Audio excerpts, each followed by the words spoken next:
በ1980ዎቹ መጀመሪያ ላይ ለአሜሪካ ታይቶም ተሰምቶም ማያውቅ አስደንጋጭና ለመስማት የሚሰቀጥጥ ክስተት የተፈጠረበት ጊዜ ነበር።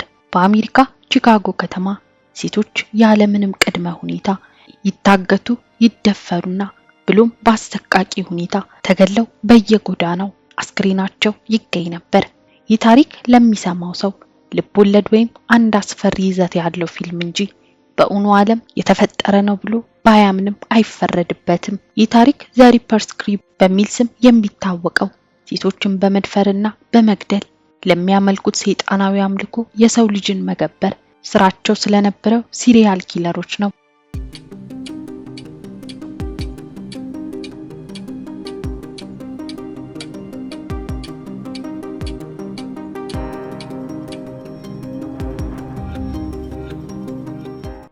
ሜይ 23 1981 ዓ.ም የ28 ዓመት ወጣት የሆነችው ሊንዳ የሚያውቋት ዘመድ ወዳጆቿ በሙሉ መጥፋቷን ያመለክታሉ።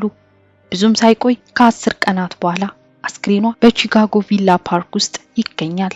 ነገር ግን አስክሬኗ ሙሉ የከተማውን ነዋሪዎች ያስደነገጠ ነበር።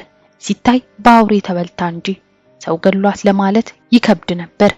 ሰውነቷ በሚሰቀጥጥ ሁኔታ ቆሳስሎና የግራ ጡቷ ተቆርጦ ተወስዶ ነበር።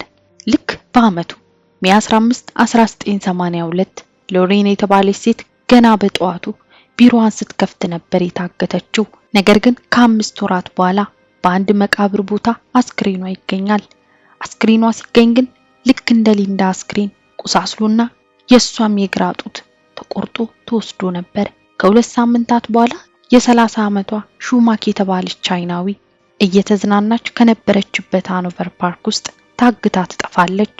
ግን ከ4 ወራት በኋላም የሷም አስክሬን ቆሳስሎ ነበር የተገኘው። የዛኔ ነበር የቺካጎ ፖሊስ ከተማውን እያመሰ ያለ አንድ አደገኛ ሲሪያል ኪለር እንዳለ ያመነው። ምክንያቱም ደግሞ የሹዌ አስክሬን ልክ እንደ ሊንዳና ሎሬን ተመሳሳይ ጉዳት ስለደረሰባት ነበር። ምንም እንኳን ፖሊስ ክትትል ማድረግ ቢጀምርም ከትንሽ ሳምንታት በኋላ ኤንጀል ዮርክ የተባለች ወጣት ከመንገድ ላይ እንደ ወንጀለኛ እጇ ታስሮ ወደ መኪና ውስጥ በማስገባት ትሰወራለች። ምንም እንኳን ኤንጀል እንደ እስካሁኖቹ ተጠቂዎች ጉዳት የደረሰባትና የግራ ጡቷ የተቆረጠ ቢሆንም ታምር በሚመስል መልኩ ተርፋ ሆስፒታል ነበር የተገኘችው። ኤንጀል ለመርማሪ ፖሊሶች ከገዳዩ ጋር 3 ተባባሪዎች እንደነበሩ ትናገራለች። ምንም እንኳን ፖሊስ ምርመራውን ቢያጠናክርም ቡድኑ ግን ጥቃት ከማድረስ ወደ ኋላ አላለም ነበር። ኦገስት 28 1982 ዓ.ም የሳንድራ የቆሳሰለ አስክሬን በቺካጎ ሪቨር ይገኛል።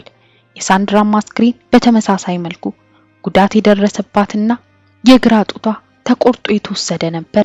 ብዙም ሳይቆይ ሴፕቴምበር 8 1982 የ31 ዓመቷ ሮዝ ዴቪስ አስክሬን በሸለቆ ውስጥ ልክ እንደ በፊቶቹ ሰውነቷን ለማየት በሚሰቀጥጥ መልኩ ቆሳስሎ ነበር የተገኘው። ይህ ጉዳይ የቺካጎ ነዋሪዎችንና መርማሪ ፖሊሶችን እንቅልፍ የነሳ ነገር ቢሆንም ስለ ገዳዮቹ ግን ምንም አይነት ፍንጭ ማግኘት አልቻሉም ነበር። ኦክቶበር 6 1982 ዓ.ም ያን ሁሉ ተመሳሳይ ወንጀል ሲፈጽም የነበረው ቡድን አንድ ራፋኤል የተባለ የ28 ወጣትና የ18 ዓመት ጓደኛውን አልቤርቶን እስካሁን ሴቶችን ያግቱና ያሰቃዩበት ከነበረበት መኪና ውስጥ ሆነው ይተኩሱባቸዋል። በዛኑ ቀን ታዲያ ቤቨርሊ የተባለች እንስት የጥቃቱ ሰለባ ነበረች። ቤቨርሊ ልክ እንደ እስካሁኖቹ ሴት ተጠቂዎች ተመሳሳይ ጉዳትና ቡድኑ እስካሁን እንደሚያደርገው የሷንም የግራ ጡት ቆርጦ ወስዶ ነበር። ነገር ግን ቤቨርሊ አልሞተችም ነበር። ወደ ሆስፒታል ተወስዳ ክትትል ከተደረገላት በኋላ ያየችውንና የተፈጠረውን ነገር ለፖሊሶች መናገር ትጀምራለች። ቤቨርሊ ስለ ገዳዮቹ ማንነት ብቻ ሳይሆን ታግታ የነበረበት መኪና የሮቢን እንደሆነ ብሎም ስለ መኪናው ሙሉ መረጃዎችን ትሰጣለች። ፖሊስ ከዚህ መረጃ በኋላ ክትትሉን አጠናክሮ በመቀጠል በኦክቶበር 20 1981 ዓ.ም ሮቢንን በቁጥጥር ስር ያውላል። ነገር ግን በሱ ላይ ያገኙት ማስረጃ አሳማኝ ስላልነበር ብዙም ሳይቆይ ይለቀቃል። ምንም እንኳን ሮቢን ቢለቀቅም መርማሪ ቡድኑ ክትትሉን አጠናክሮ ነበር የቀጠለው። በዚህ ሰዓት ነበር ሮቢን ድጋሚ ሊያመልጥ አይችልበትም ማስረጃ ከአንድ ሆቴል ደረሰኝ ላይ መርማሪ ቡድን ያገኘው። ይህም ደረሰኝ ሮቢን በዛ ሆቴል 3 ተከታታይ ክፍሎች ተከራይቶ እንደነበር የሚያሳይ ነበር። የሆቴሉ ማናጀር ሳይቀር የዛን ቀን በተከራዩት ክፍል ውስጥ በጣም የሚረብሽ ድምጽና የሆነ ወጣ ያለ አምልኮ ስነ ስርዓት እያካሄዱ እንደነበር ለመርማሪ ፖሊሶች ይናገራል። መርማሪ ፖሊስ ባገኘው ማስረጃ መሰረትም የሮቢን ጓደኞች የሆኑትን ኤድዋርድ እንዲሁም 2 ወንድማማቾች የሆኑት አንድሪውና ቶማስን በቁጥጥር ስር ያውሏቸዋል። ፖሊስ ከታሳሪዎቹ አንዱ የሆነውን ቶማስ የእምነት ቃሉን እንዲሰጥ ሲያስገድዱት የሰጠው ቃል አስደንጋጭ ነበር። ቶማስም በሰጠው የእምነት ክደት ቃል መሰረት የሆቴል ክፍሉን እንደ ሰይጣናዊ የጸሎት ቤት ነበር የሚቆጥሩት። ቃሉ በዚህ ብቻ አላበቃም። ቶማስም ቀጠለ። ሮቢን የሴቶቹን የግራ ጡት በመቁረጥና በመብላት የቀረውን ደግሞ በተዘጋጀ ሳጥን ውስጥ እንደሚያስቀምጠውና ይህንንም ተግባር ለሚያመልኩት ሰይጣናዊ አምልኮ መስዋዕትነት እንደሆነና ማስቀመጫ ሳጥን ውስጥም ከ15 ያላነሰ የግራ ጡት እንዳለ ይናገራል። ይባስ ብሎ ሮቢን አስክሬኑን ሳይቀር የሚደፍር ከሰውነት ተራ የወጣ ሰው ነው ሲል ይገልጸዋል። ሮቢን የቡድኑ መሪና በጣም ብልህ ስለነበር በግድያ ወንጀል ተጠርጥሮ አያውቅም ነበር። ነገር ግን ቤቨርሊ ዋሽንግተን ላይ በፈጸመው እገታና ለሰው ልጅ ጆሮ መስማት በሚሰቀጥጥ ሁኔታ የመድፈርና ብሎም በግድያ ሙከራ ተጠርጥሮ በ1983 የ120 ዓመት ጽኑ እስራት ተፈርዶበታል። ሮቢን ለፈጸመው ወንጀል እንስሳ እንኳን ይህን አያረግም ሰይጣን ወይም አውሬ ካልሆነ ብለው ዳኛው ሳይቀር የመሰከሩለት አውሬ ነው።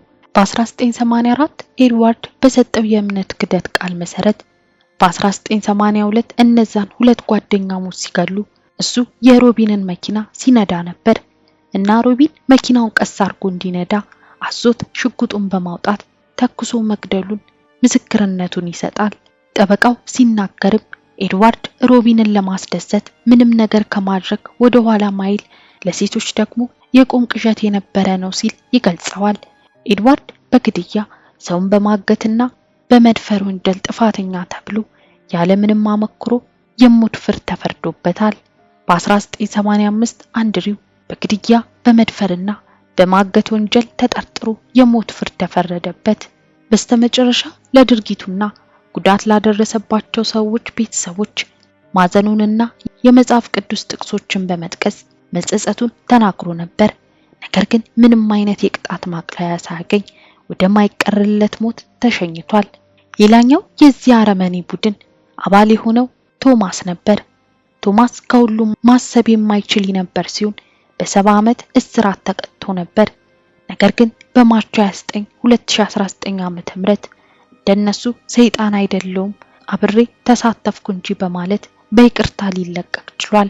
የሪፐር ክሪው ወንጀሎች ለየት የሚያረጋቸው ተጠቂዎች ያለምንም ቅድመ ሁኔታ በዘፈቀደ መመረጣቸውና ምሕረት የለሽ የሆነ ስቃይ ማሰቃየታቸው ብሎም የሰው ስጋ እስከመብላት መድረሳቸው ነበር።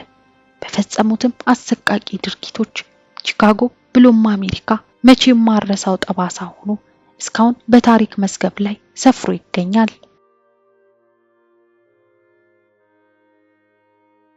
ውድ ቤተሰቦቼ ለዛሬ ያዘጋጀሁት ቪዲዮ ይህን ይመስል ነበር።